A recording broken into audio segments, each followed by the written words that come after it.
Si vous multipliez 1 par 10 3 fois, vous obtenez 1000. Et si vous essayez sur la calculatrice de prendre le logarithme de 1000, vous obtenez 3. Donc le logarithme de base 10 d'un nombre, c'est le nombre de fois qu'on multiplie 1 par 10 pour obtenir ce nombre. On peut rapidement faire un petit graphique avec le logarithme de x sur l'axe des abscisses et x sur l'axe des ordonnées. Avec ce petit graphique, on peut voir facilement que le logarithme de 10 000 par exemple, eh bien c'est 4. On peut aussi voir que le logarithme de 30 000 c'est 4,5, donc on peut avoir des puissances de 10 qui sont des décimales, comme 4,5, 10 puissance 4,5. On peut donc définir y comme étant égal à logarithme de base 10 de x, et donc 10 puissance y sera égal à x, comme dans l'exemple, 3 est égal à log de 1000, et 10 puissance 3 est égal à 1000.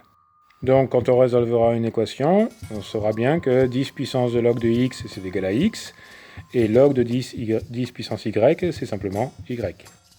Donc on a vu comment les logarithmes de base 10 ça marche. Mais on pourrait tout à fait avoir des logarithmes de base 4 qui marcheraient exactement de la même manière.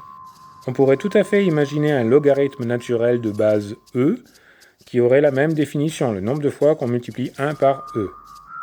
Et sa définition serait la même, si y est égal à e puissance x, alors ln de y est égal à i. Alors comment on peut utiliser ça pour résoudre des équations? Eh bien, la première propriété, c'est que si y est égal à a puissance x, alors ln de y est égal à ln de a x, et donc x est égal à ln de y sur ln de a.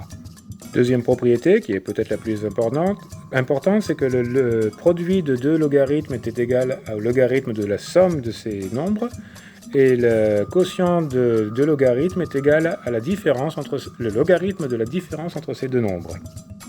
Une autre propriété, un peu plus avancée, c'est que la dérivée d'un logarithme, c'est 1 sur x, et donc la primitive de 1 sur x, c'est logarithme de x.